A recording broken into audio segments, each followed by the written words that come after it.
दिखावे की दुनिया में मेरे दोस्त, अगर कोई तुम्हारी इज्जत नहीं करता है, इग्नोर करता है, तो इस बात को अपने दिमाग में चाप लो कि उसने तुम्हारी औकात पूछी है। और अगर आपके पास पैसा, नाम और पहचान नहीं है तो कोई तुम्हारी इज्जत नहीं करेगा। तुम मुझे इज्जत दो, मैं भी तुम्हें इज्जत दूंगा। तुम्हें वैसा नहीं बनना है। तुम्हारी असली इज्जत तुम्हें अपने काम से ही मिलेगी। और तू जिन परिस्थितियों को देखकर आज आगे बढ़ रहा है, असल में वो तुम्हें जिंदगी का असली मतलब सिखा रही है। और सच बताऊं तो माँ बाप के सिवा कोई इज्जत नहीं करता है। और जो लोग कहते हैं कि अगर आपके पास पैसा नहीं है तो थोड़े समय बाद माँ बाप भी इज्जत देना बंद कर देंगे, जबकि असल में वो तुम्हें जानबूझकर उन परिस्थितियों को दिखाते हैं ताकि तुम अपने पैरों पर खड़े हो सको।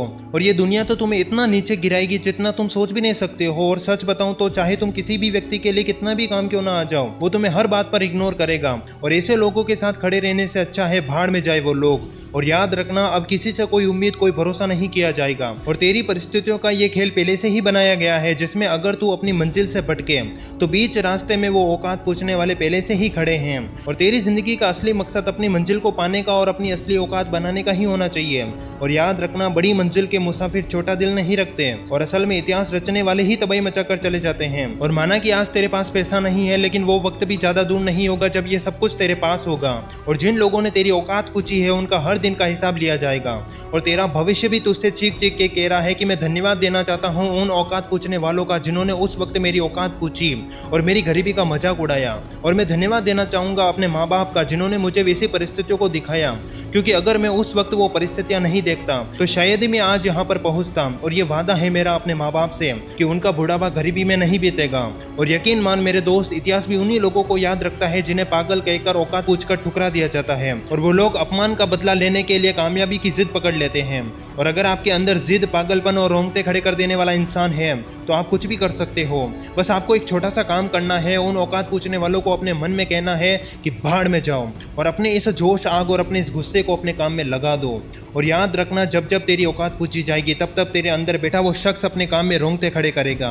और वो दृश्य बड़ा ही भयानक होगा जब तू मैदान में उतरेगा और असली खेल वहीं से शुरू होगा। और जिस तरीके से KGF मूवी में एक बेटे ने अपनी माँ के लिए पूरा साम्राज्य खड़ा कर दिया, सलार मूवी में एक दोस्त ने दूसरे दोस्त का हाथ पकड़ के साथ खड़ा रहा, उसी तरीके से तुम्हारी असली औकात का अंदाजा तुम्हारा काम ही बताएगा। और याद रखना, आज तुम्हें कोई नहीं पूछेगा, लेकिन आने वाले वक्त में लोग तुम्हारा जयकारा जरूर लगाएंगे। और तुम उन औकात पूछने वालों के सामने ऐसे पेश होना जैसे तुम्हें लगना चाहिए कि मैंने बहुत समय बाद कुछ उखाड़ा है। और शुरुआत में कोई किसी की मदद नहीं करता है, जबकि अपना साम्राज्य खड़ा करने के लिए तुझे खुद ही अपने खेल को खेलना पड़ेगा। और कामयाबी का नियम भी कहता है कि सबको भाड़ में जाने दो। और तुम्हें लोगों की नहीं, खुद की सुननी है। और जो इंसान अपने आप की सुनता है वही कामयाबी की राह पर होता है। जैसे एक नन्हा बच्चा जब किसी खिलौने की जिद करता है तो उसे वो खिलौना दे दिया जाता है, जबकि तुम्हारी जिंदगी इसके ठीक विपरीत है। तुम जो मांगोगे वो तुम्हें नहीं दिया जाएगा, लेकिन तुम्हें लेना पड़ेगा। और कभी बनना हो तो शेर की तरह बन जाना, जिसे किसी से कोई मतलब नहीं होता है। वो सबको इग्नोर करता है और उसकी सोच कहती है कि आप सब भाड़ में जाओ। और वो अपने डिसिप्लिन में चलता है। और इतिहास भी गवाह है, जिन लोगों की औकात पूछी गई, जिसने अपनी परिस्थितियों को देखा और जिसकी आंखों में बड़ी सोच और सपनों की जिज्ञासा थी, असल में वही सफल हुए। और याद रखना, तुम्हारा पहला मकसद पैसा कमाना और अपने खेल में तबाही मचाना ही होना चाहिए। और एक वादा तुम मुझसे करो कि आज जो भी तारीख हो, आने वाली इसी तारीख को तुम अपने आप को बदल डालोगे। और सच कहूं तो इतिहास तुम्हारा इंतजार कर रहा है कि कब वो बंदा आएगा। बस वक्त है तुम्हारे अगले कदम बढ़ाने का। और अगर ये वीडियो जरा सा भी आपको पसंद आया हो तो इस वीडियो को लाइक, चैनल को सब्सक्राइब और बेल आइकन को जरूर प्रेस करें। मिलते हैं अगले वीडियो में, तब तक के लिए जय हिंद, जय भारत। फिर मिलेंगे।